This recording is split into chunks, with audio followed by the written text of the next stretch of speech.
Hey guys, welcome back to Fergie's Football Focus. We are live.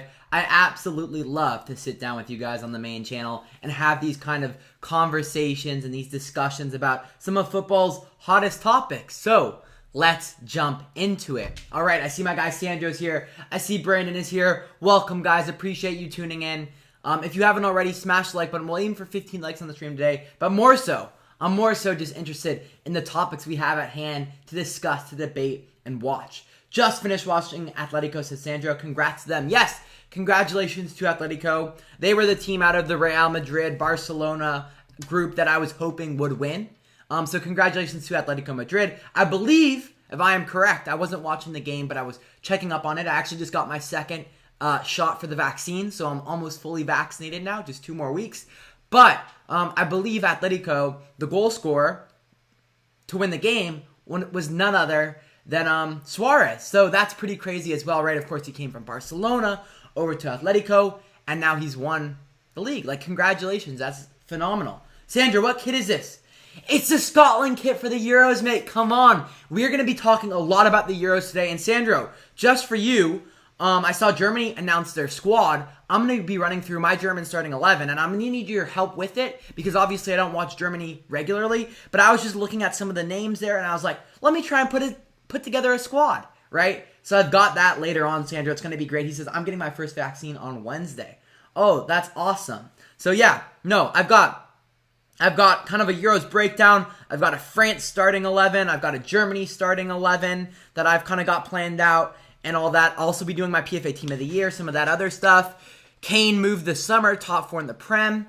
And then also talking about Nuno Espirito Santo and him stepping away from Wolves. But Sandro, before we begin, while we wait for some others to join, do you have any questions that you want to ask right now before, other people join in the stream and we get the chat moving a little bit? And then I'll kind of bring in my planned topics. But I'd love to answer any of your questions or any of your comments, thoughts, anything like that. Obviously, Lewandowski, we've seen him, I think, did he match or did he surpass the record of Gerd Muller? That's so impressive. I mean, anyone who doesn't rate this guy at this point is just genuinely a hater. Do you know what I mean? Football days, my guy. Welcome, mate. And yes, this is the look at this kit. Ultra fresh Scotland kit. This will be the kit we're wearing in the Euros. This will be the kit we're wearing in the Euros when we beat England. Come on, lads. I'm so excited for the Euros this summer. Cannot wait for it. And yeah, let's see what others are saying. Football Day says my birthday's in 3 days. Football Days, I'm gonna wish you a early happy birthday because I won't probably be streaming on that day. So I'm gonna wish you a early happy birthday, and I'll also make sure on the day to wish you a little happy birthday in the Discord as well.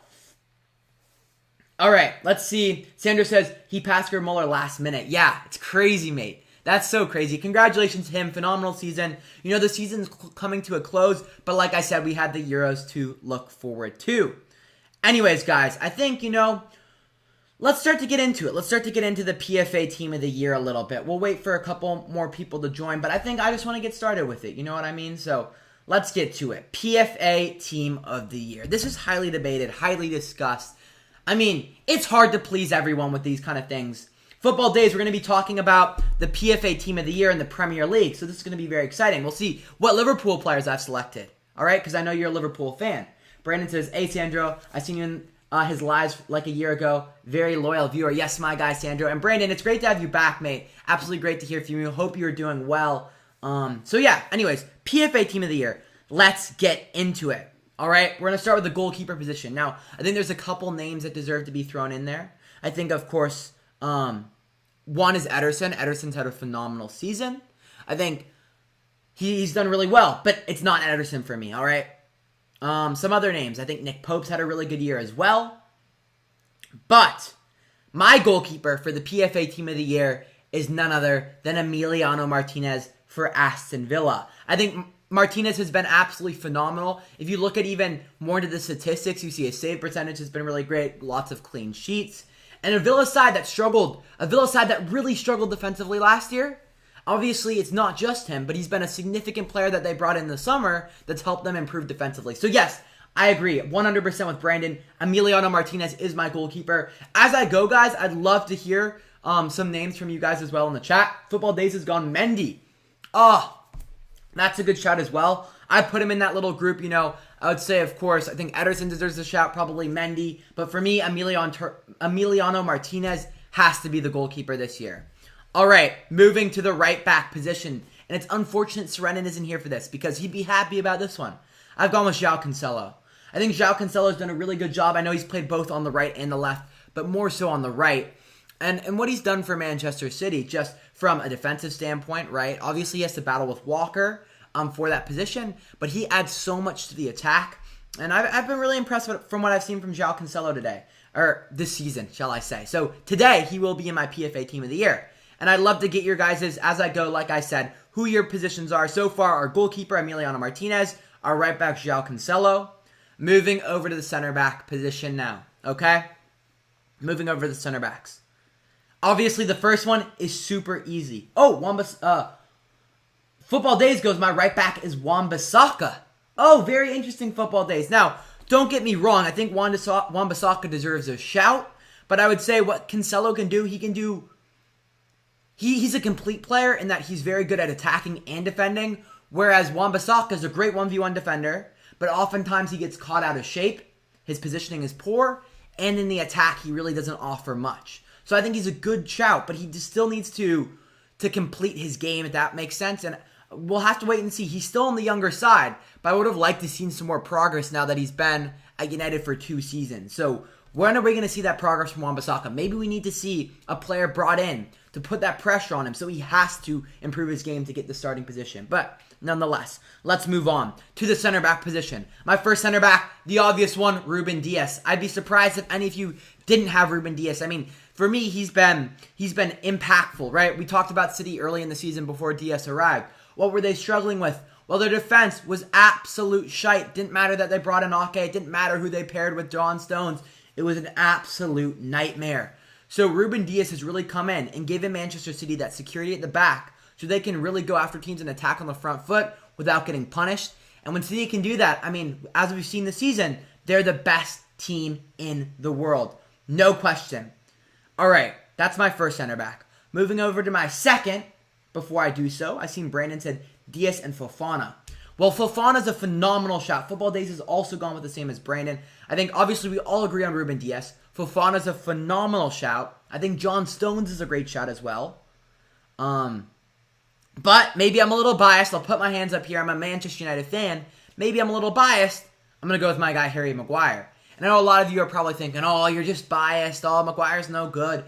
If we look at United's performances since Maguire's been injured, it really puts into perspective how important Harry Maguire has been for Manchester United. I mean, he's pretty much played every minute of every game this season for Manchester United. And once he got hurt, we've seen a really big struggles defensively. So he's been so important for Manchester United. I believe, for me, it's got to be Maguire. I think, as I said, Stones is a good shout. I think Fofana's a phenomenal shout as well. But I got to back my guy, my captain, Harry Maguire. So far, if you guys are just joining us, we got Emiliano Martinez in goal, João Cancelo at right back, Ruben Dias and Harry Maguire as the center backs.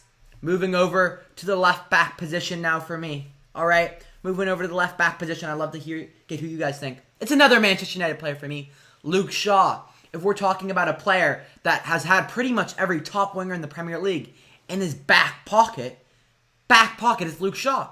And his attack has been phenomenal. I believe he has 5 or 6 assists this season. The way he's overlapping into the attack, it's special. The combinations he has with Marcus Rashford, it's really, really, in my opinion, so impressive. So for me, it has to be Luke Shaw. No questions asked. I thought Kieran Tierney for a while. I thought it was a good shout. But considering some of our Arsenal struggles and also the fact that Tierney's been quite injury prone this season, I can't really do it. It's a really deep left back position, you know.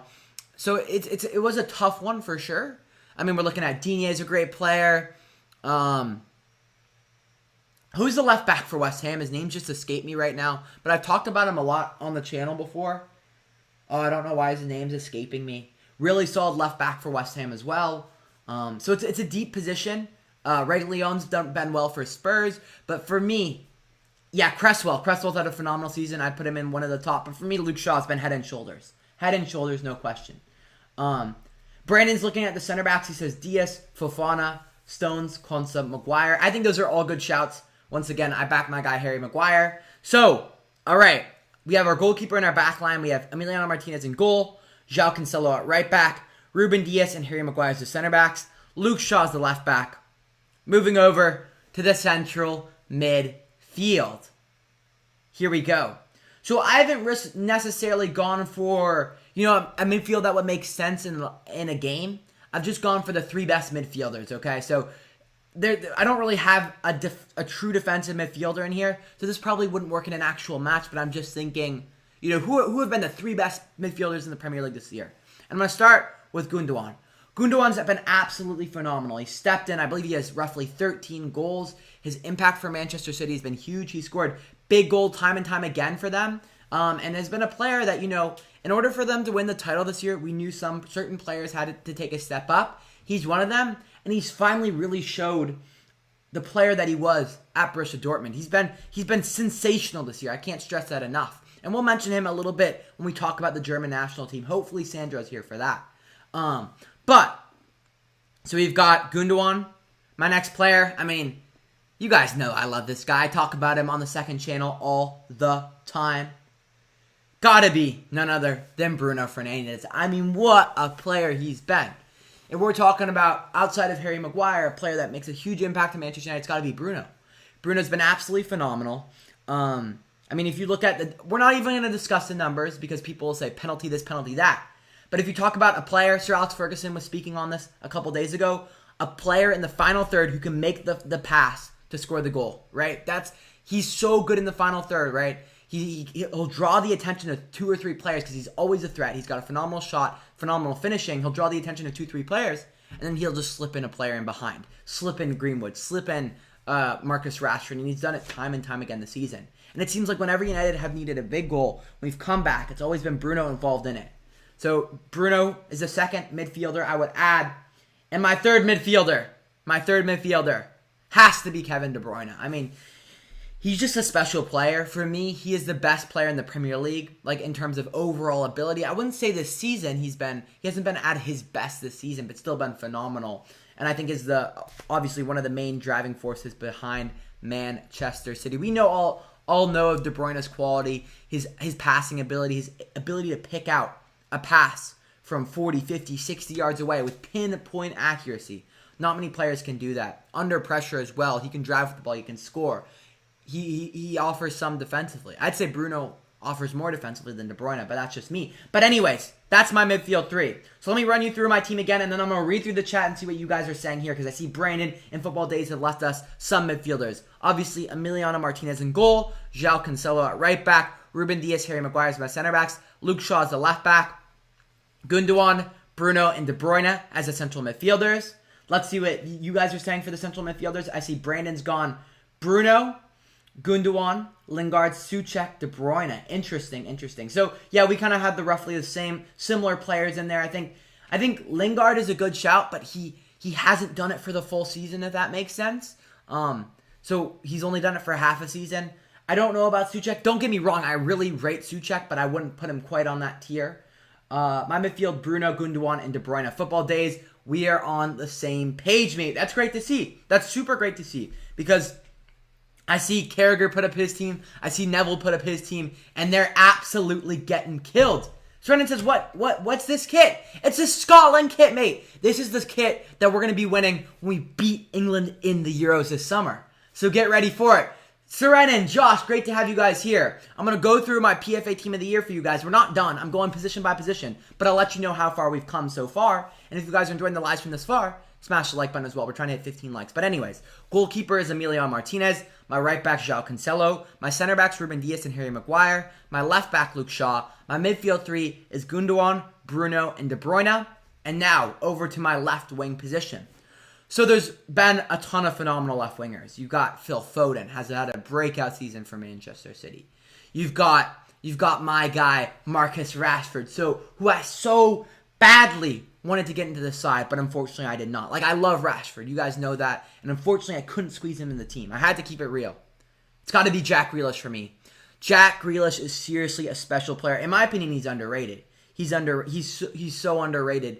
If we talk about a player that has had such an impact on a team like Villa, look at Villa. kept Villa up last season, but this season has helped Villa even take those next steps. Unfortunately, he's been injured right now. But if we're looking at Grealish's body of work, in terms of goals, assists, and just chance creations for Villa, he's special. So left winger has to be Jack Grealish for me. But Football Days has gone Marcus Rashford, which I can respect that. And St. Maximin for Brandon, which obviously Brandon's a Newcastle fan, so I respect it as well. He's a phenomenal player. My issue with St. Maximin is mainly this, is that he creates so many chances. He's not got that end product in the final third, if you know what I mean. And I mean, that's partially the players he's playing around as well, right? Joe Linton's not helping that cause whatsoever. Callum Wilson's had a good season. St. Maximin, if you watch him, he's a phenomenal player. There's no doubt. I just like to see a little more end product in the final third. I'd love to see him, don't get me wrong, Brandon. This is not being disrespectful to Newcastle, but I would love to see him at a club with a little more quality, and that's just, Newcastle don't have that quality, obviously, because of their owner. Mike Ashley's an absolute prick, right? But, yeah, St. Maximin's had a phenomenal season. Son is a good shot as well, Josh. Son's a great shot as well, but for me, it's got to be Jack Grealish. Oh, no Joe Linton slander will be tolerated. Don't get me wrong. He's probably a nice guy, but he's just not been very good for Newcastle, unfortunately. But I know the Mike Ashley slander will be tolerated because Mike Ashley's an absolute prick, and he's holding that club back. Newcastle, phenomenal football club. Anyways, moving over to the striker position. This one's got to be obvious. If anyone doesn't have this guy on their list, I'm removing you from the live stream, all right? I'm removing you from the live stream if you don't have Harry Kane as your striker. Harry Kane has come this season, and he's reinvented himself. He totally has reinvented himself in terms of the way, oh man, Football Days is getting the boot from the live stream. I'm joking. But guys, it's got to be Harry Kane. He's reinvented himself as a player. I believe he leads the Premier League in goals. I believe he leads the Premier League in assists. He's been special. He's just been a different level. The way he's dropping in and getting on the ball now. He's checking to the ball, playing more of as a false nine, getting involved in link-up play has really helped his team going forward. He's been phenomenal. Josh agrees with me. Serenin, of course, said the J. Madison. That was so funny last week, Serenin. You're like, I promise, bro. Let me put this poll up. And then within 20 minutes, that poll's down. So, all right, guys. We're going to go to our final position, which is right winger. Our right winger. Football Days, I think you may be happy about this one, and that probably gives it away. But, again, there's been lots of deserving right wingers. But for me, this guy's just been special. He's a tier above Riyad Mahrez. Sorry, Serenin, he just is. His name's Mo Salah. 22 goals. I mean, where would Liverpool be without Mo Salah this season? That genuinely is my question. Where would Liverpool be without Mo Salah? Right? You've got Mane have an absolute shite season, and that's just me being honest. You have Firmino, who's a great player, right? I have a lot of respect for Firmino, but he's not the same goal scorer that he was a couple years ago. He does a lot for the press, but Mo Salah has been phenomenal throughout the entire season, and it's got to be for me. So my PFA Team of the Year, I see Bo Fegans has joined in, and Bo, I'd love to get your thoughts on my PFA Team of the Year. I'm going to read it from the bottom to the top now. My goalkeeper, Emiliano Martinez, the former Arsenal player, who's really helped to revolutionize or improve, shall I say is a better word, Villa's defense, right? They struggled so much last year because of their defense was so poor, and Emiliano Martinez has been that difference maker. We've got João Cancelo at right back. It's a no-brainer for me. What he adds in the attack and the defense for Man City has been phenomenal. I know he's played both on the left and the right, but he's played more on the right. Ruben Dias is my first center back, of course. I mean, he's been so good. There's no even debate. The one that's kind of debatable on the side, and I can understand you guys maybe disagreeing with, is Harry Maguire. Obviously, there's John Stones. There's Fofana, who are both phenomenal players as well. But for me, the tipping point with Maguire was watching Manchester United play without Maguire and seeing how impactful he was and how shite the defense is without Harry Maguire. So that's why I've put Maguire on the side for me. Left back, I'm gone Luke Shaw. I mean, no question, right? He gets up and down the pitch, has had pretty much every winger, including, Football Days, Mo Salah in his back pocket this season. The attack, he has the connection, the relationship with Marcus Rashford on that left-hand side. My midfield, three central midfielders. Again, this doesn't really make sense for an 11 in an actual match, but I'm just looking for the three best midfielders. Gundogan's been phenomenal. No questions there for me. 13 goals, has scored big goals time and time again for Manchester City. Bruno Fernandes, of course, come on. You guys thought I was going to leave Bruno in there out? Absolutely not. Bruno's got to be in there. I mean, he's been a key player for Manchester United. You know, it seems like every game we have to come back from, Bruno's involved in that goal to seal the deal for us. I have, of course, Kevin De Bruyne in the central midfield as well. I mean, there's no questioning that guy's quality. He hasn't had his best season in the Premier League, but still been very good. In terms of his passing range is the thing that always blows me away. The fact that he can hit a 70-yard ball with pinpoint accuracy with the texture it needs to get past the defense blows my mind. And then, of course, my left winger, Jack Grealish. I think he's been one of the best players in the Premier League. I know he's injured recently, but he's really carried Villa. Harry Kane, no brainer, right? We already talked about it. And then Mo Salah on the right wing. So guys, down below in the live chat. Yes, I have much more than just one City player. I actually have 1, 2, 3, 4 City players, which is actually the most in the team, which I think makes sense since they won the title. I have 3 United players. I have 2 Villa players. I have 1 Liverpool player. And yeah, that makes up my team. So, guys, down below in the live chat, all right? Down below in the live chat, let me know. Rate my team. I want you guys to rate my team from 1 being absolute shite, 1 being absolute shite, okay? And 10 being, oh, this man's a genius. He literally, we basically had the same 11s. Like, this man is a genius. He can read my mind. So give me a rating down below in the live chat. 5 is pretty average. It's like, oh, it's decent. Or we'll go 6 is average. It's decent. But I'd love to get a rating down below in the live chat. I think West Ham needs a player. And, Bo, one of the players that we talked about for West Ham was Cresswell. He's been a phenomenal left back. But I genuinely can't put, I'm sorry, Luke Shaw's my guy. I'm a United supporter. I can't put Cresswell in front of Luke Shaw. I know what you mean. I totally know what you mean. But, Bo, stick around because we're going to be talking about our manager of the year. Just a little, you know, a little foreshadowing right there as to perhaps maybe someone who could be giving some recognition, okay? But I've gotten an 8 from Serenin. Serenin gave me an 8. Oh, I'm doing well today, lads. I'm doing well today because Serenin gave me an 8. Josh gave me a 9.5. Come on. Brandon says 1 out of 10. You didn't include Cal the Dragon. All right. Let's see what anyone else says. I think we're ready to move on to our player of the year. And our player of the year, of course, is going to be in the team of the year. And that's Ruben Dias. There's no question. I mean, the guy has changed the way Man City played. Look at the first couple matches in the beginning of the season. They were so susceptible at the back, right? And when you play that open, expansive brand of football, you don't want to get hurt on the counter. And that was the biggest issue with City. They go score 3 goals, but the other team would also score 3 goals as well. And Ruben Dias has given them that belief. And, you know, it's not like they had scrubs playing back there before. You know, they had Ake. They had Ake who they spent 50 million pounds on. They had Stones. It didn't matter who they paired with. They were struggling to defend. So for me, Ruben Dias is the Premier League player of the year. No doubt, okay?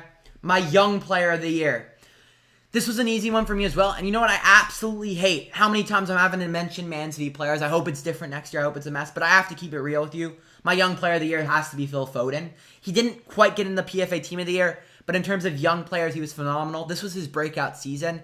We're seeing it. Obviously, this is a Premier League award. But we're seeing it on the Champions League stage as well. And it'll be interesting to see how he's able to kick on in the Euro. So young player of the year has to go to Phil Foden. Hopefully next year it's my guy Mason Greenwood. You know, he's kicked on in recent months. But he hasn't had that same consistency the likes of Phil Foden has had. And I think most of the guys in my team already, if I'm looking at it, most of them are 25 or older. And I believe the Young Player of the Year award is 24 and younger. So, but yeah, guys, let me know down below in the live chat who your Player of the Year is and Young Player of the Year. My Player of the Year, Ruben Dias. My Young Player of the Year is Phil Foden. I think I've really nailed it so far. But the next one's the most difficult one for me to decide today. But anyways, let me read through the chat here real quick and just see. I'm sorry, but I don't agree with that, Serenin. Don't you agree with, Serenin? And also, guys, if you're enjoying the live from the chat thus far, if y'all could smash the like button. It helps the channel. I appreciate it. We're trying to hit 15 likes on today's stream, and we'll be doing these every day, every Saturday throughout the summer. We'll be doing a football focus. I love doing these, just sitting down. It's like a live podcast with you guys, debating, discussing all these different topics. Manager is Frank Lampard. Oh, poor Frank Lampard. I hope he goes to the right club, gets the right opportunity, and can build himself back into the Premier League. All right, let's see what others are saying. Rez is here. Welcome, Rez. Appreciate you stopping by, mate. We just went through my team of the year. We went through the players of the year, young player of the year. And now, Srennan's gone for Kane as the player of the year. The thing with me, though, is considering the season that I know it shouldn't be with regards to the team, but considering the season that Spurs have had has been so poor and the season City have had has been so good, for me, it's got to be Ruben Dias. And I think there's a good shout that City don't win the title without Ruben Dias. And that, for me, that's why he's my player of the year. All right. Moving to it, guys. Moving to it. We're going to the manager of the year. And for me, this was the most difficult one. This was the most difficult one because you have Pep Guardiola, right, who's done a phenomenal job. My thing with Pep, though, is the squad is so good, right? He deserves tons of credit for it, but the squad's so good. Brendan Rodgers is a shout. I probably would have given it to Brendan Rodgers. The issue is it's looking like he's bottled the top. His Leicester side have bottled the top four again. So it's tough. And of course, it's a Premier League award. So I'm not looking at what any of these lads have done in the Champions League. Or I'm not looking at what these lads have accomplished in the FA Cup. I'm looking at what they've accomplished in the Premier League. And it's looking like Brendan Rodgers' Leicester side may bottle the top four. Which, don't get me wrong, they still have had a phenomenal season, but still. All right, my next one is David Moyes. David Moyes, what he's achieved with West Ham, looking like they're going to play Europa League football next season, I believe. So I think that's a phenomenal shout. That's a phenomenal shout. Dean Smith. I'm going to list off 5 managers, and then I'll tell you guys which mine is, okay? Dean Smith, what he's done with Villa has been phenomenal. I know they've tailed off a little bit towards the end, but, he's taken a Villa side who were fighting. Let me talk about David Moyes really quick before I get more into Dean Smith, because I didn't explain it as much. Right, Dean Smith, they're looking like they're going to be playing Europa League football. That was a West Ham side last year battling relegation. And he's brought them up to Europa League football in one season. Not many changes as well, so that's phenomenal. Dean Smith, similar kind of situation. Hasn't achieved the same success, but, Villa were even closer to relegation last year, working with maybe a worse squad. But they did have a bit of money to spend as well. So Dean Smith is one, and then Tuchel is a great shout as well. The issue with Thomas Tuchel, I'm sorry, Thomas, I know you're here, mate. I know you're a big fan of the channel, but I'm very, very sorry, and I put my hands up. But you've only been here for a couple months, lad. I can't give you the Manager of the Year award if you've only been here for a couple months. And also, let's be clear about it. Chelsea have been good in the Premier League, but really where Tuchel's excelled has been in the Champions League. So, and I can't count that. And also, you've only been here for a couple months. So for me, it's got to be David Moyes for West Ham. And this was what I was talking to. Bo was saying, you need to have a West Ham player representing the team of the year. Well, I said, I can't do it. There's too much other quality. But if we're talking about a manager and what they've achieved, it's got to be David Moyes, Manager of the Year for me. I'm sorry, guys. I'm sorry. But it's got to be David Moyes. I've got to keep it 100% real. Look at West Ham last year. A side, me and Bo have a friend who's a West Ham supporter. A side that was battling relegation. And he's really turned it around. He's made some really great signings. And the football they're playing is good football, too.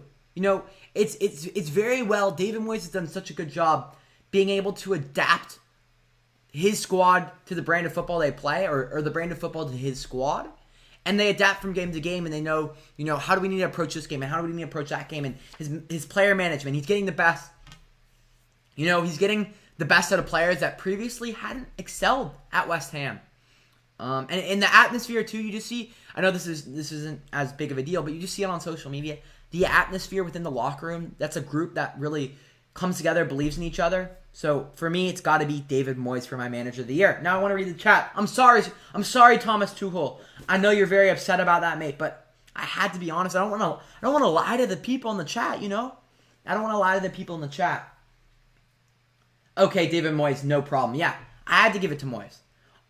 You guys know I'm a United fan, but I'm not about just being like, oh, Ole deserves it. Absolutely not, right? I'm going to keep it real with you guys. He's not even in the contenders for me, so I'm going to keep it an absolute buck. I am so sorry. Oh, man, Brandon, you didn't have to do Chris Wilder like that. I'm so sorry, Thomas, but I just couldn't. I couldn't do it. So, yeah, for me, it's got to be David Moyes. What do you think about Atletico winning La Liga? So, yeah, guys, I'm going to wrap it up on this, and then I'll jump to some Q&A, and then I have another topic regarding the Euros, which is going to be very exciting. But yeah, basically, Player of the Year, Ruben Dias, Young Player of the Year, Phil Foden, and Manager of the Year, of the year is David Moyes. Quick sip of water. Make sure, guys, if you're watching the live stream, you have a glass of water nearby. You're staying hydrated. And Bo Feekins, if you are still here, I'm not sure if you are, but if you are still here, all right, that's something very interesting for you. You see what I'm wearing, Bo? What country does this kit belong to? Oh, it's Scotland. And you know what this kit is? It's going to be the kit they're wearing this summer when they beat England, all right? So just be ready for that, pal. Just be ready, because we're gonna go to the Euros shortly before we discuss what Rez has to say. So Rez says, what do you think about Atletico winning La Liga? I'm very happy for Atletico. Of course, I don't support any La Liga side. I'm not really that bothered with it. But I have to say, out of Barcelona, Real Madrid, Atletico, the side that I would love to have seen win it was Atletico, and they did it. And I've got to say, Luis Suarez, I didn't watch the match, but I saw he scored the second goal to win the game for Atletico. So congratulations to him. Of course, he left. I believe he left Barcelona. He left Barcelona for Atletico this summer. I believe it was around 7 million pounds was his salary. I think he left on a free, if I'm correct. There was something, he got him for pretty cheap, right? Of course, it's a free, and then a significant contract, but not still huge. And it was a bargain that paid off. I mean, he scored the goal today. So, anyways, it's very good for them. And you know what? Sorry, I mean, it's kind of nice that sorry Barca fans, but me and Bo, we had this friend, our friend Kahari, really great guy. Really, I love Kahari, super great guy, great, really knowledgeable about football. We're hopefully gonna get a podcast together, but. You know what? It's kind of nice to see Barcelona not winning it. I just got to be honest with you. Anyways, I'm minding my own business, all right? I'm minding my own business. Anyways, back to it. Haven't seen that kid at the Euros or World Cup recently. What country is that? Josh, just so you know, he's taking the piss out of me because Scotland haven't been in the Euros in 22 years. But you know what that means, Bo? So we're going to be back this summer. We're going to make a big statement. And that's going to be by beating England and hopefully advancing. That group's tough. But anyways, guys, I want to go over to the Euros now. I want to transition over to the Euros and take a look. And they have decent players like Tierney, Robertson, McSauce, and Billy Gilmore. Billy Gilmore's in the Euro squad. I'm absolutely loving it. But let's move over to the Euros, and I want to break you guys down through my team. I hope Sandro's here for this because we're going to be talking about my Germany starting 11. But first, who are my favorites for the Euros? I want you guys to share your teams as we go. I have two favorites. France, who for me are the number one, and second, Portugal. I think those are the two best squads at the Euros, 100%. All right, 100%. If I'm looking at the contenders, other contenders, I'd say England is a big one. Well, let me go Belgium first. I go Belgium as kind of that third tier team right below France and Portugal. England's in the mix too. And then it's tough because Germany really haven't played well recently. But their squad isn't terrible. But I kind of put France and Portugal as the favorites. I put England, Belgium, Germany in those kind of contenders. And then for the outside shot, I'd put Italy and Spain. Okay? I put Italy and Spain. And then for my dark horse, this was difficult because I'm looking through most of these teams this year, and the Euros isn't very deep this year. But by that, what I mean is, I think it's pretty much, I'd say 75% chance that either the winner is France or Portugal. Do you know what I mean? I really think it's either France or Portugal. England is just okay. Like, they're good. Don't get me wrong, they're good. But, a couple of injuries, Maguire, some of the other players may be out. It's tough for them.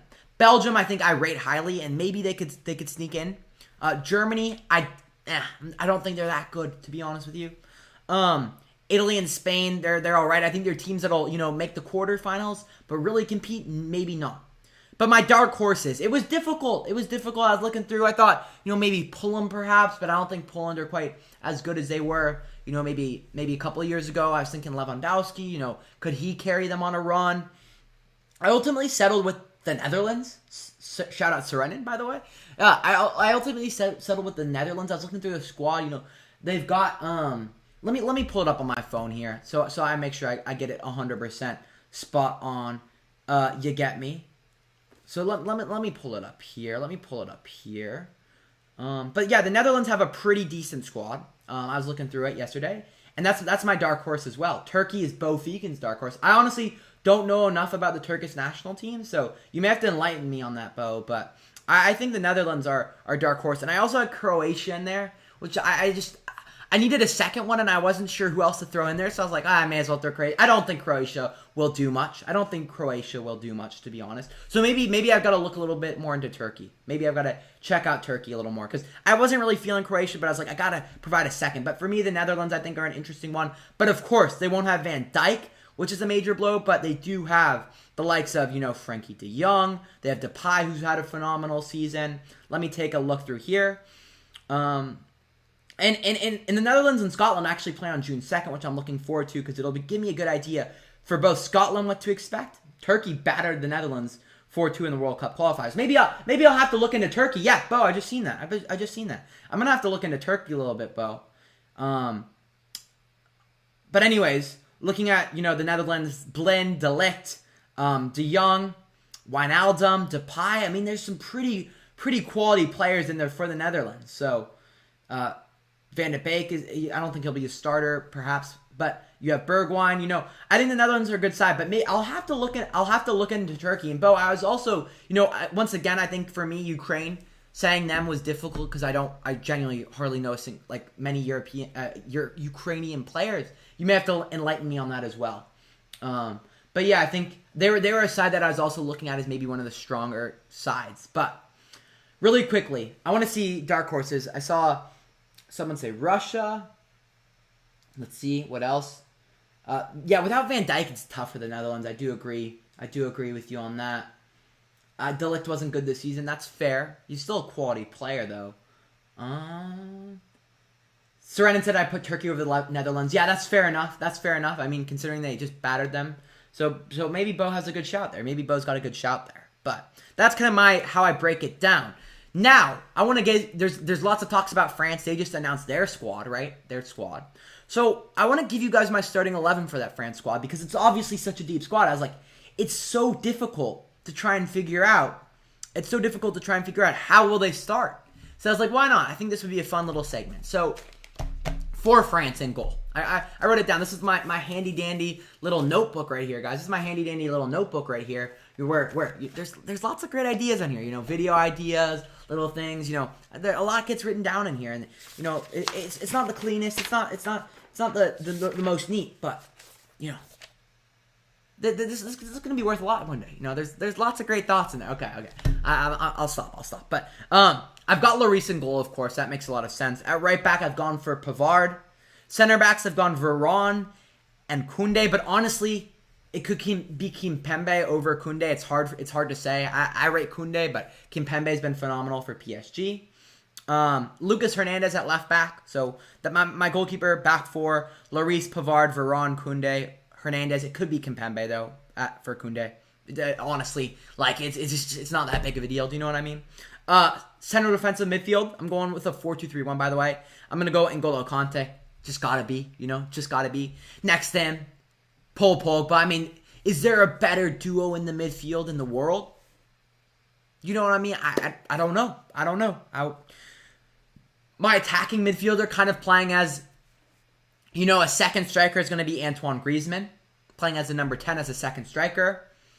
On the left, I'm going to go with Mbappe.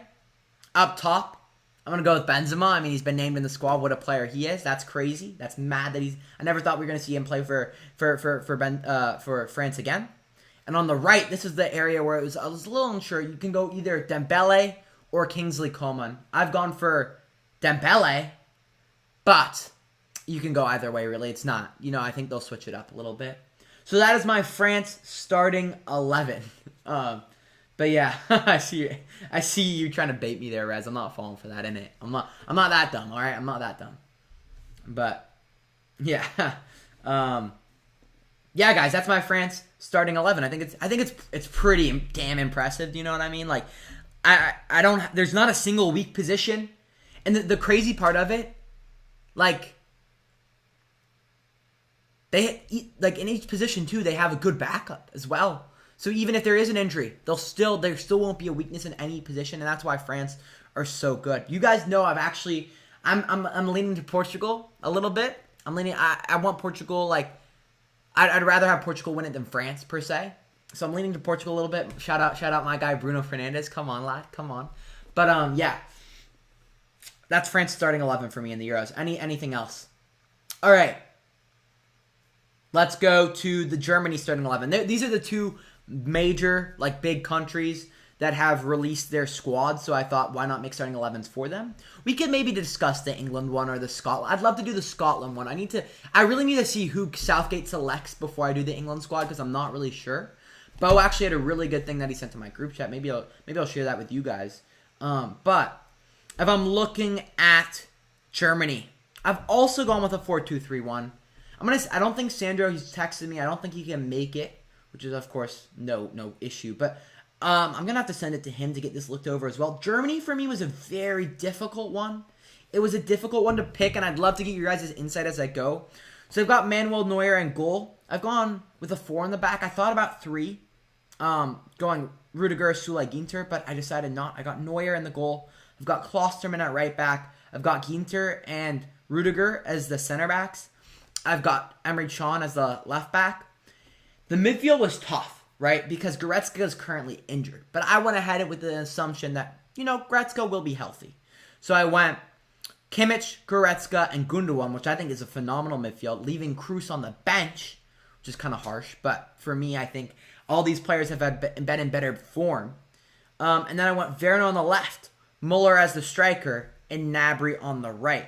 So there's a couple ways I think you can move this around, perhaps, right? If Goretzka isn't healthy, you drop Muller into the midfield, and then you put Werner as the striker, and then you play Sané on the right and Gnabry on the left. Or perhaps what you could do is you could do that. You could also, if Goretzka's injured, you could just plug Kroos in and keep my 11. What do you guys think about my 11 for Germany? Like, who am I missing? What did I do wrong? I wasn't sure. I really wasn't sure. It wasn't super clear for me how this German team is going to do it, because I looked through a bunch of their lineups from recent matches. I looked at some of their performances from recent matches, and Germany have not done very well recently, right? I mean, it wasn't that long ago they just got their butts kicked by Spain 6-0. So I really wasn't sure, but that's mine. Those are the 2 big squads. As more squads are released, I'll be sharing with you guys my starting 11s for them. Should we do Scotland today, or do I want to think about it? I think I want to think about the Scotland side a little more. We'll probably cover it on the next Fergie's Football Focus, maybe after I see them play against the Netherlands, perhaps. So, yeah. And if you guys would like me to live stream some of Scotland's matches, that could be something to do. Maybe if it's something you're interested in. But yeah, first off, I appreciate all you guys joining us. If you're enjoying the live stream this far, smash the like button. I'm trying to hit 15 likes on the stream. And yeah, let's open up to a little Q&A. I've got some more topics here. They're kind of quicker topics, not as in-depth. But yeah, guys, let me know down below in the live chat if you have any questions, comments, thoughts. Yeah, fire away. We're totally open right now just to do it. Even the team from France's players that were left out would do good at the Euros. 100% I've seen that team. I think it had the likes of Hudson Edouard, maybe was one of the players I believe on there. It was a really good squad. I've seen that one. I believe this French news outlet, I don't remember how to pronounce it, El Equipe, or they put together a squad of French players that didn't make the Euros, and yes, it was phenomenal. Absolutely phenomenal. You know what's really interesting? H. Huss says, did you see Scotland's squad for the Euros? Of course I did, mate. Of course I did. And, Scotland's squad for the Euros, I'm very optimistic about it. One of my fears, though, is obviously the injury to Ryan Jack, the central defensive midfielder who plays for Rangers. He's been a key player, but I was happy to see the inclusion of Billy Gilmour.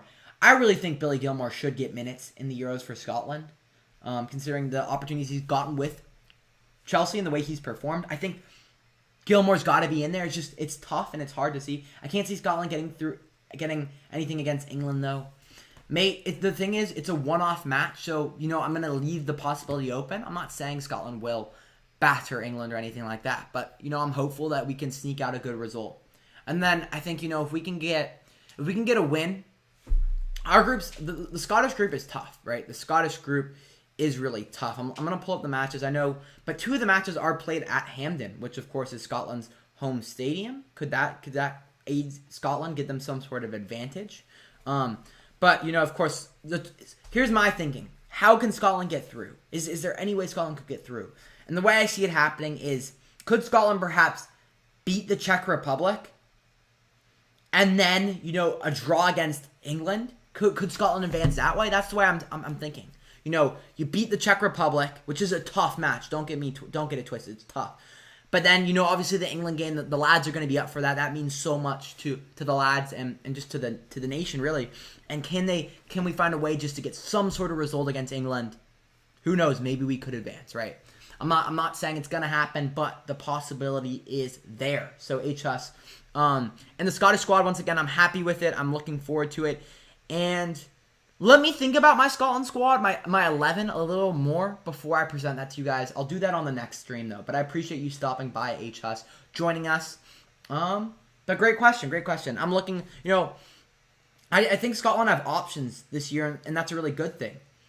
I'm looking at, you know, just to give you a rough idea. I'm not sure, you know, center back would probably go. I'd go Gallagher, you know, or in goal I'd go. I got to think about it more, but maybe Craig Gordon, Gallagher, McTominay, Tierney as a back three, Robertson on the left. I'd try Ryan Fraser as a right wing back. He played there against, I believe, who was it that Scotland played right before in the World Cup qualifiers? I can't remember, but Ryan Fraser played as a right wing back, was phenomenal. I'd go in the midfield. You know, for me, it's got to be. I'd go Gilmore. I think he's the player that can be the replacement for. I think he can be the replacement for Ryan Jack. I'd go Gilmore. I'd go. Perhaps. Let's see here. Callum McGregor. Gilmore, Callum McGregor. The attacking midfield, I'd go with my guy, John McGinn. And then up top, I'd go Christie and Che Adams. That's how I would probably line up Scotland. I'll give you guys a full... Let me think about it, and I'll come back on the next live stream and give you guys a full starting 11 for Scotland for the Euros. But yeah, I'm looking forward to it. And I'm ready. I'm ready for the lads to just kick on against England. It's going to be great. Okay. Any other questions before we move on to our next topic? I got a really great next topic planned. I appreciate everyone tuning in. It's so great to be back on this channel, back on live streaming for you guys. I love it. You know, doing these kind of live podcasts is really enjoyable for me. So I'll be doing these throughout the summer, and who knows? You know, I need to think things through, but who knows? Maybe into next season as well. But yeah, Rez, do you support any teams for the Euros? I'm curious. Let me know down below in the live chat. I'd love to hear. But our next topic, if there aren't any questions, is about Harry Kane. And it's been reported by Sky Sports that Harry Kane has requested a move away from Tottenham Hotspur this summer. But he wants to stay in the Premier League. So that really narrows down the window of options. And who are the teams that I think could make a move for Kane? Well, Liverpool perhaps could. You know, they haven't spent a lot in recent years. Could they make a splash move for Kane? I don't see that happening. I don't think it's very realistic considering Firmino, but I know for some fans aren't happy with Firmino, but I think Klopp really rates the work Firmino does. I don't see that happening. So the three clubs for me where I could see Kane moving, I think the first one perhaps is Chelsea. I think from the sense of, is it a good fit? Yes. Does Tuchel want him? Yes. Could Chelsea do it financially? Yes. Would I see Kane moving from Tottenham to Chelsea, though? You know, it's not obviously the same as the North London derby, but it's still quite a big rivalry. And I think Kane wouldn't want to make that move. I don't think Harry Kane would want to make that move from Tottenham to Chelsea. I don't know. I think it would be kind of a bad look. Maybe I'm wrong, but I don't see that being a real possibility for him. So, you know, everything else about that move for Chelsea makes sense. It just depends on Kane's PR and what he wants to be remembered for at Tottenham and how he wants to be viewed by the Tottenham fans. So that leaves then Manchester United or Manchester City. And I said this time and time again, right? With Manchester United, I would love to have a Harry Kane. I wouldn't be mad if we signed Kane. But does it make the most sense for us and what we need? We're not a team that's one player away. We're a team that's 3, 4, 5 players away from really being at that top level. And for me, right? The whole deal with Kane is Tottenham are talking about, you know, we want 120 million, and it's like, well, I'm not willing to give 120 million for one player. I don't know about that. I don't know about it. I look at how we're set up next year. We've got Cavani who can play striker. We've got Greenwood, who's a generational talent, who's going to develop into a number 9, right? So it's a tough situation, and I don't know if Kane's the right fit for United. So me personally, I know this sounds crazy. I don't think Kane's the right player for Manchester United. I would rather, I know this may piss some people off. I'd rather go for Jadon Sancho. Not because Sancho's the better player, but because Sancho's a little younger, and he fits more into our side. And Sancho, we could maybe get him down to 80 million, 90 million, which I think is more reasonable to then also get a central defensive midfielder, which I think is our most important position, and a center back as well. Because we really need a central defensive midfielder, a center back, and an attacker, in my opinion, to even really be competitive for the title, like to have a good chance at winning the title next season. So I just don't think it's a great fit for Manchester United. So that leaves Manchester City. The issue for me with Manchester City is this. If Manchester City sign Harry Kane, you guys know I'm a huge United supporter, but I have to keep it 100% with you guys. If Manchester City sign Harry Kane, I don't see how anyone else is winning the Premier League next year. Seriously.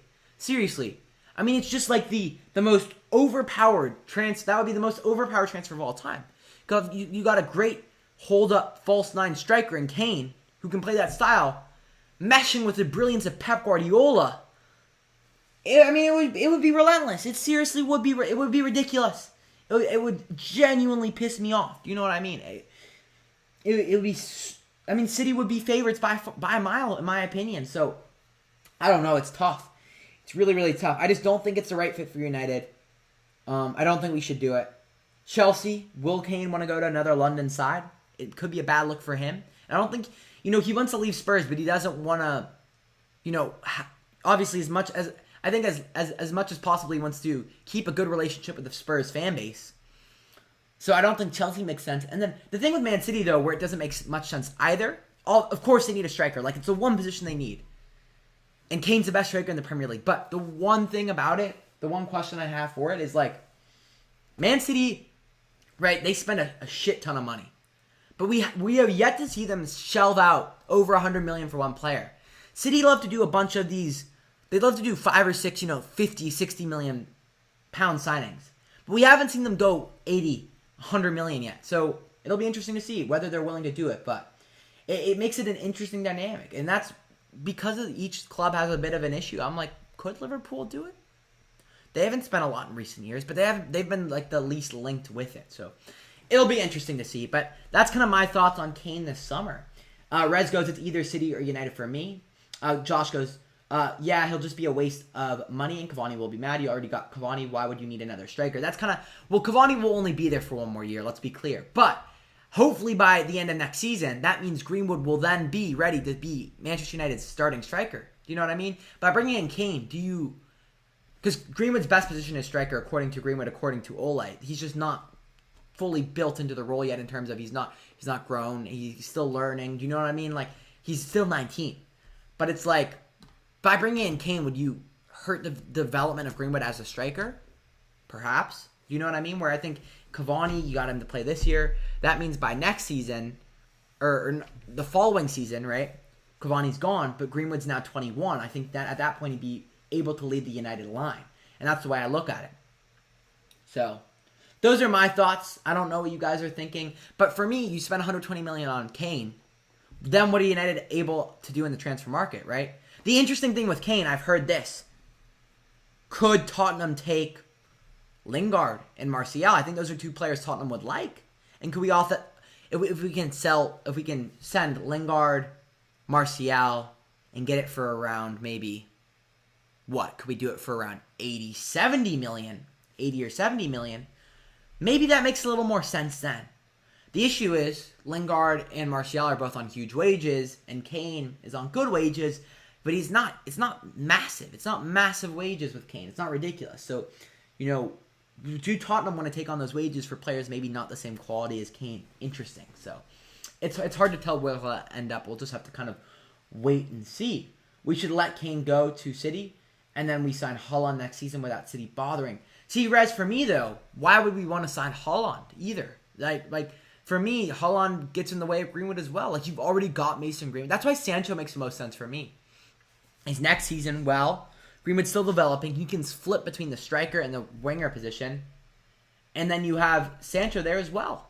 And then you have this core of Rashford, Sancho, and Greenwood.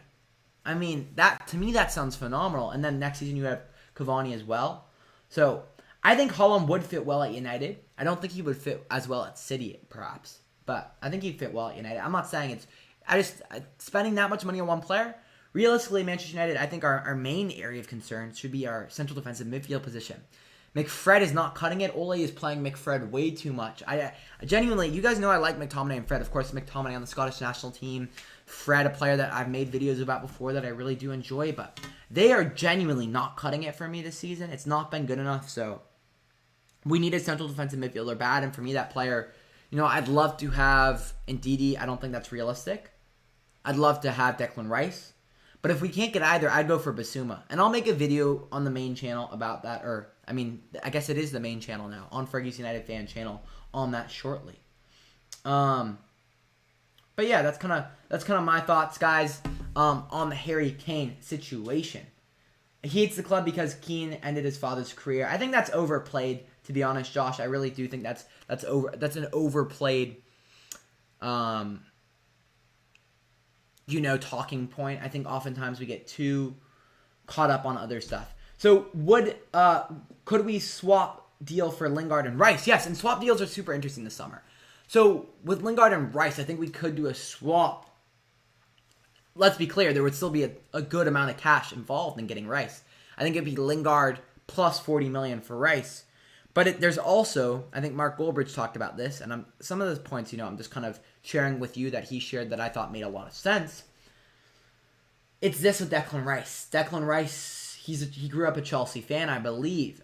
I believe, from my understanding of it. And if Chelsea are interested, could they sign Rice? He'd probably choose to go to Chelsea over United. And, if it got in a bidding war or anything like that, Chelsea would probably have the upper hand.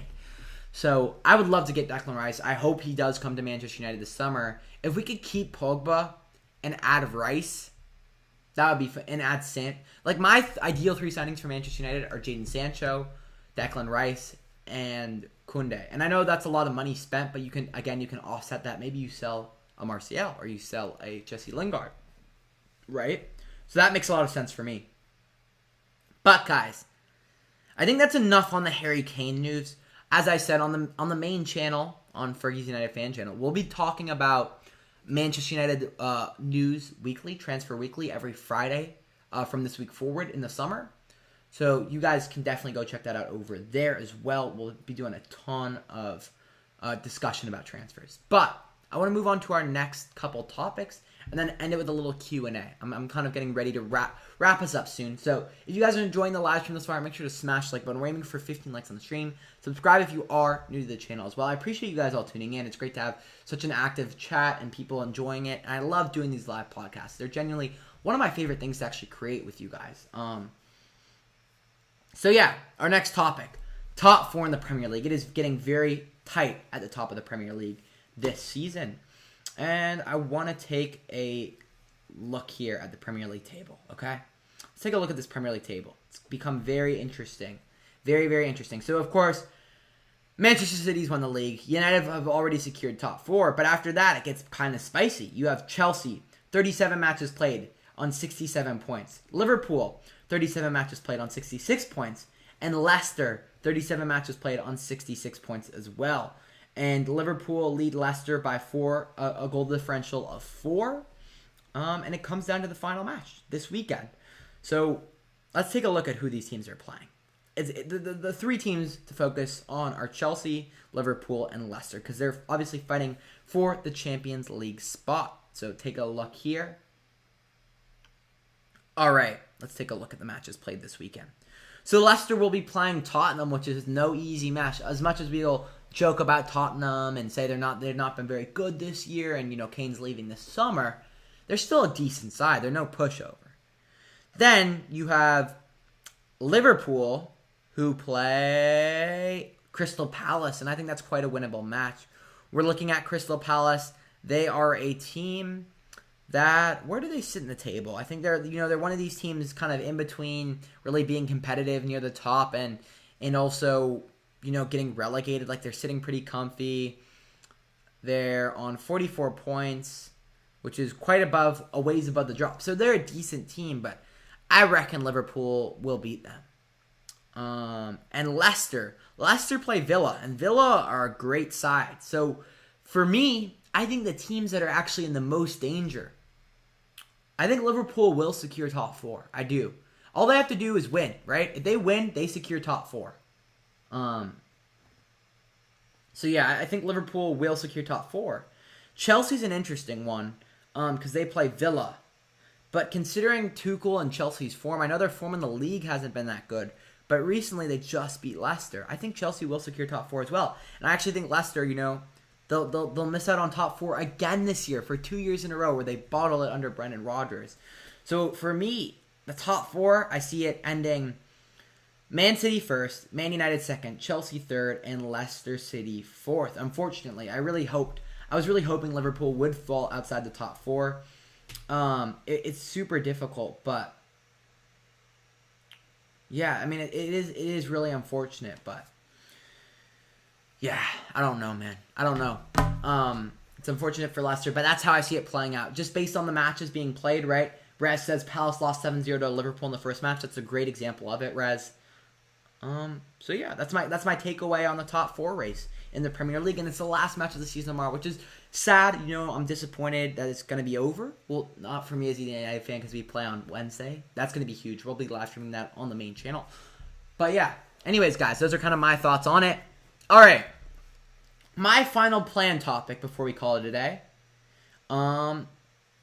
is about Nuno Espirito Santo and where he could be moving next. All right.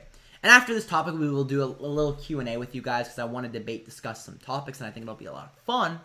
But about this, Nuno Espirito Santo has announced that he will be leaving Wolves at the end of this season. And the success he achieved with Wolves in recent years was really phenomenal, right? I think playing Europa League football, being near the top of the table quite consistently. But this season they had a bit of a dip in form, and maybe he's taken the team as far as possible. Of course, there was the injury to Raul Jimenez, so I wouldn't put most of the blame on him, but they still didn't play well. But for me, the place where could he end up? Well, I'm just thinking within the Premier League, okay? I'm not thinking anywhere else. But you guys know I focus on the Premier League. And for me, where he could end up is Tottenham Hotspur. I think it's an interesting move. Would it be good for his career? I don't know. It's a big opportunity, and Spurs are in a club in a very tough spot. But there is the opportunity to rebuild a little bit. And it's not like Spurs are full of bums. There are some really good players. But it's a Spurs team that is losing Harry Kane. So it's a risky move. But if he were able to exceed at Spurs, which I don't know what is exceeding at Spurs these days, right? I think 2 years ago it was winning a trophy, right? But now, what is exceeding at Spurs? Finishing top 4, perhaps? Finishing Europa League, perhaps? Like, without Kane, is what I'm thinking. I think it would be an interesting fit. I think I'd be curious to see what would happen. Let's see what others are saying here. Does his style match Spurs, though? That's a good question. And I'm trying to think back, because I did a Wolves video a while ago. I haven't watched a lot of Wolves this season, I'll be honest with you. But I did a Wolves video a while back. And they're very much, he likes to play that 3, I believe it's a 3-4-3 for Nuno that he likes to play. And I'm trying to think, would Tottenham fit well in that? Well, he's got a couple Wolves players already gone to Tottenham. Doherty, right? The right wing back. I think he could do well. I really do think he could do well there. I think it is a decent fit. So, yes, I would like to see Nuno Espirito Santo go to Spurs. He's a manager deserving of that opportunity. Not like some of these lads, who just play for the club and are getting the job. Like, he genuinely deserves that opportunity at Tottenham. And if I'm Spurs, I think he's one of the... Right now, I don't think there's not many ideal managers out there. And this is what we talked about. Someone asked me, how do you handle Ole if United lose the Europa League final? And the way I thought about it was this, right? Ole has 1 year left on his contract going into next season, right? So if United lose the Europa League, considering that there aren't many great managers out there, I wouldn't probably fire him. But what I would do is I wouldn't extend his contract either. And I'd say, you know what? If you want a new contract, in your final season, you're going to have to win a trophy, okay? You're going to have to win the trophy. And that's a risky move, right? That's a risky move, but I would believe in Ole enough to get it done. But it is risky because then if you don't have the, right, if you don't have a, what's the word I want to use here? If you don't have a contract that extends beyond the season, do you lose the trust of the players? Well, we'd have to wait and see, but it's difficult. I think Nuno's the right man for Spurs considering what's available out there. I don't think Allegri would be good. I think Nuno could build something with Tottenham the way that he built stuff with Wolves. I see Rez is headed out, 4 a.m. Rez, I appreciate you tuning in with us so late into the night. I hope you enjoyed. We'll be back doing these regularly, and I know I will be seeing you for these upcoming United matches. United take on Wolves actually tomorrow. I'll be live streaming that on the main channel and also for the Europa League final as well. So appreciate you tuning in, Rez, and I hope you have a great one. I saw what...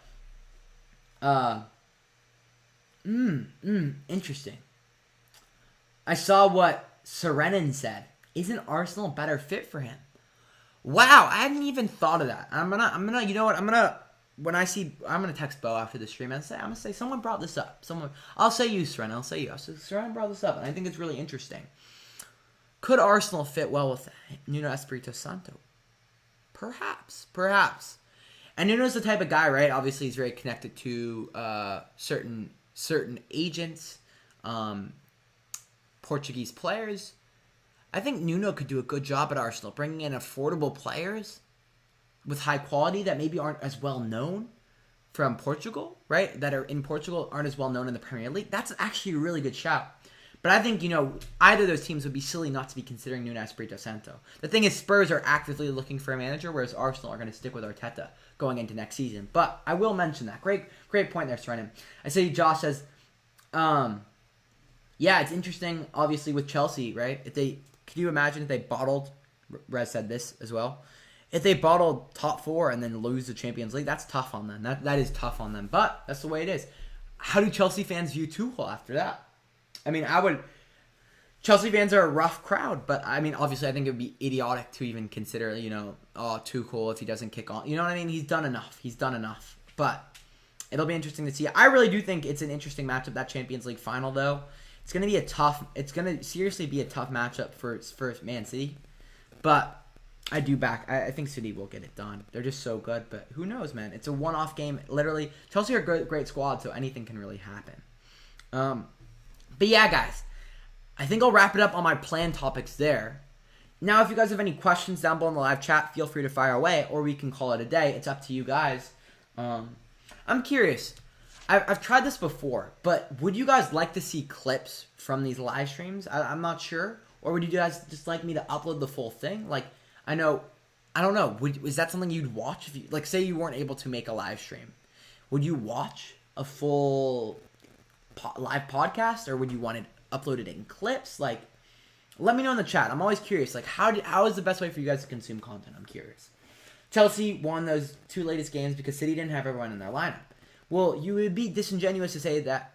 I mean, Chelsea didn't have everyone in their lineup either. I know City obviously more so, but it's interesting. The FA Cup and the Premier League, and if we actually dominate. Yusuf, I think you'll be familiar with this top I'm wearing, Yusuf. You may be familiar with this country right here, Yusuf, my guy. But even one step further, I mean, this is a Scotland kit, but this is going to be, this is the kit we're going to be wearing at the Euros when we absolutely batter England. Come on, Yusuf, you're ready. I'm so excited for it, Yusuf. I can't wait. I saw the Scottish squad. It's a really great squad. Looking forward to it. Very hopeful. Yusuf, it's going to be tough. It's going to be very tough for Scotland, but the way I see Scotland getting it done, if there's any way Scotland can advance, it will be this. It will be beating the Czech Republic in that first match. I believe it's the Czech Republic. I believe it's the Czech Republic in the first match. I know we play them, but let me double check here. I believe that we play them on June 14th. Let's double check this. All right. Sorry. Apologies, guys. I just want to pull this up. Yes, it is the Czech Republic on June 14th. Ooh, that's 6 a.m. kickoff out here, lads. That's 6 a.m. kickoff out here. Ooh, interesting. So I may interesting. So, Scotland, Czech Republic.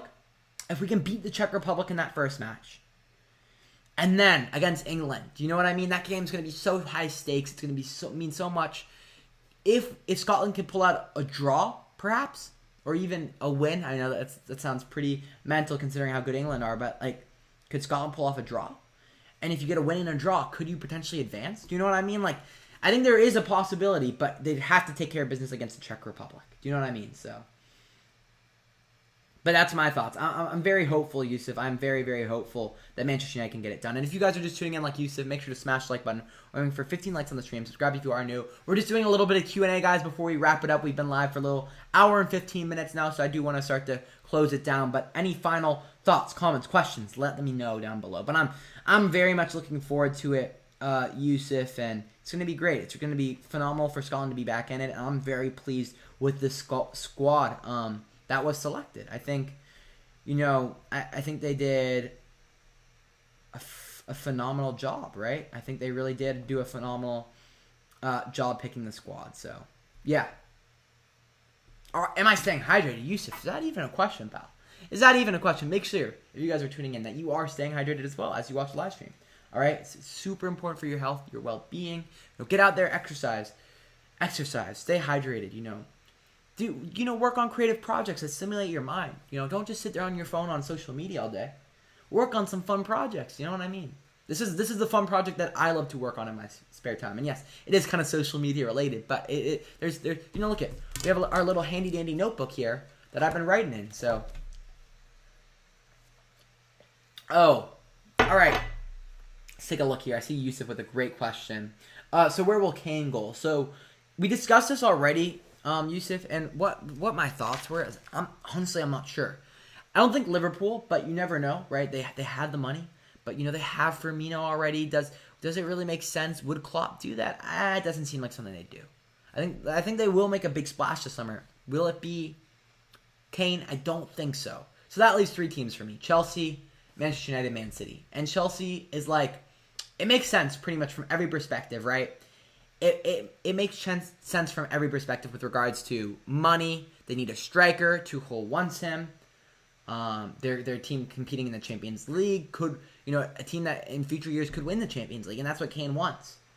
But Kane very much seems like a guy that wants to, while he's leaving, as much as possible, maintain a good relationship with the Spurs fans. And obviously, while it's not the North London derby, Tottenham-Chelsea are pretty big rivals. So I don't see him making the move to Chelsea for that very reason. I don't think so. But from every other perspective, it makes sense for Chelsea. That for me, then there's United and City. And United, I don't like the move to United for Kane, because I think, we already have a great striker in Cavani. That's going to be around for one more year. We've got Greenwood, who's a generational talent that's going to adapt to the striker position. Would bringing in Kane then stunt the development of Greenwood?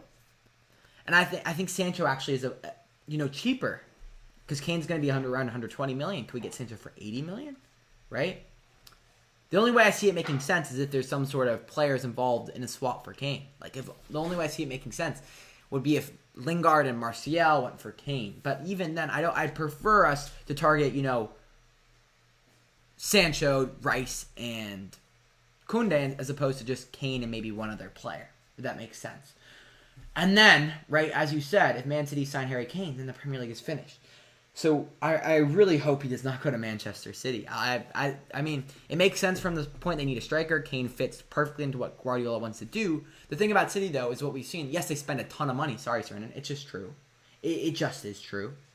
But with Manchester City, what you get is, while they spend a lot, they don't typically spend over 70, 60 million on a player. They do a lot of 50, 60 million pound signings, but we have yet to see them throw the bank at one player. So we'll see. But I honestly don't know, Yusuf. I can't tell you. Kane at the end of a De Bruyne cross should be illegal. I agree 100%. Messi still needs a club too, says Serenin. Interesting. I think he'll stay at Barcelona now. I think with Laporta there as the club's kind of director, I think, or president, shall I say? I think he'll stay at Barcelona at this point. So yeah, that's kind of my take on it, lads. That's my take. Any other questions before we call it a day? Man, I love doing these live podcasts. Some of my favorite content creators. I also think the setup we got going on is fresh. From the background to the Fergie's Football Focus above to the green screen. And we're looking fresh with the fresh trim as well, with the Scotland jersey. Come on, man. I'm buzzing. I'm really looking forward to these Euros. It's starting to hit me that it's actually going to take place this summer. 2 of Scotland games will be at Hampden as well. Come on. Oh, Yusuf, we just talked about this as well. Yusuf, you were like spot on. You knew what we were going to talk about, and I didn't even send it in the chat or anything. Surprised to see Wolves manager leaving. Yeah, we talked about Nuno. And I think a great move for Nuno would be potentially to Tottenham Hotspur. We look at a Tottenham side that already has a player from Wolves previously in Doherty. I think they're a team that could, adapt to fit Nuno's 3-4-3. And he's deserving of it. I mean, what he accomplished with Wolves was phenomenal. And Spurs, it's a great fit. It is a really great fit. Really quickly, guys, is our connection good? I saw it was lagging for a second there, but hopefully we're all right. Are we good? Let me know in the chat. It's Kane or Lewandowski. One of the two is coming. Lewandowski is not going this summer. What I could see from Man City is this. I think this is how I see City could be playing it. I think City could sign Danny Ings this summer, right? And then next summer, sign Lewandowski. And then they have 2 strikers with Jesus as well. And that makes a lot of sense because Ings will only be about 30 million. And then Lewandowski next year will only be about 50, 60 million.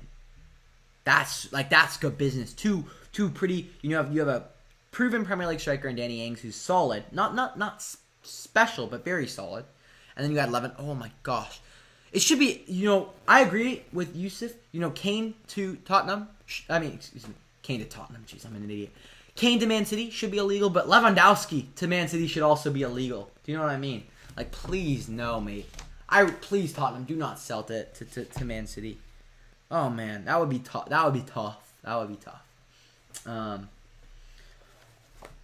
Son will leave Spurs once his contract ends. Wow, when does his contract end, though? I'm very curious about that as well. I think Son could actually be a good fit at Manchester United. I really do, because he's a winger, so I think that makes a lot of sense. I'd love to see Son come to United. There's no way Tottenham move on from Kane and Son in the same summer. I mean, that would put them in a really bad place. And I don't know when Son's contract ends, so Yusuf, if you have any idea, let me know down below in the live chat. But yeah, lads, anything else before we call it a day? I think I'm ready to wrap it up. I will be live streaming tomorrow morning, or at least tomorrow morning my time, for Manchester United versus Wolves. Hopefully we'll see you guys there. Get a good idea of what's going on with United. Hopefully we can get a big win before we head into that Europa League final day, which I'm looking forward to, which I hope we will be celebrating. I really hope so. I'd be so gutted.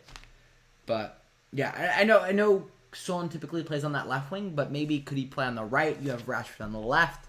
Then you have, you could have Greenwood also playing striker, or Cavani. Like, that sounds pretty good to me, mate. That sounds pretty good to me. So, yeah, 2023 is his contract. Oh, so that's a little ways off then.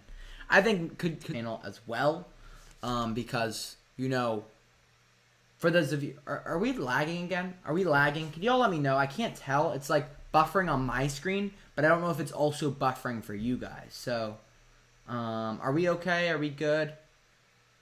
Was it buffering at all? If y'all could let me know in the chat if we had any problems, or maybe it's just showing up that way on my screen, I'd really appreciate it. But yeah, let me see. I did just seen it play. There's a little playback time, so I'm a little ahead. But let's see. Let's take a moment. Yeah, it was. Okay. So when it buffers like that for me, that means it's also buffering for you. Apologies about that, guys. But what I want to say thank you for the support. I know I just got my second COVID shot, which is phenomenal today. But what I will say is, like, having this community to work on during COVID, or this community to work with and to make content for and be a part of during COVID was genuinely such a special thing for me. And getting to talk with you guys and connect and interact so frequently about football, something that we are so passionate about, is something I'm super grateful for. So I appreciate the support. The second channel is starting to see a bit of traction now. We're at almost 300 subscribers. One of my videos is almost at 11,000 views over there. Some of the other videos are picking up, so we're seeing some progress over there as well. So I want to thank y'all for sticking with me, for helping me along here, and just thank you for I don't know, keeping me upbeat, happy, excited during COVID when there's obviously not as much going on, and just all that. You guys know. But yeah, anyways, I just want to say thank you real quick. And I'm so excited. 2 more weeks and then I can get out there and not doing, obviously being smart still, right? Being smart about it, but like start to get back to a little bit more normality. So yes, and staying hydrated as well.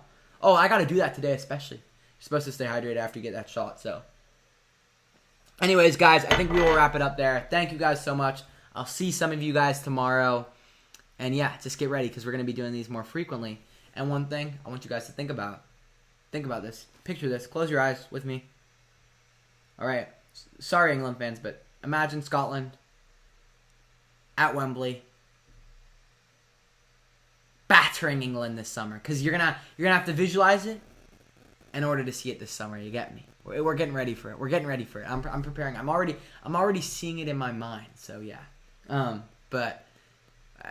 Oh, one thing, if you guys, I don't know if everyone's familiar with this, you said maybe, go look up 1997 England versus Scotland at Wembley. It's quite the scenes. Shout out to the Tartan Army. At that point, Ali's Tartan Army. I'm not sure if you're familiar with that, Yusuf, but I've been told those stories a ton. So check that out, everyone. All right. Hope you guys have a good one. See you tomorrow. Take it easy. Peace.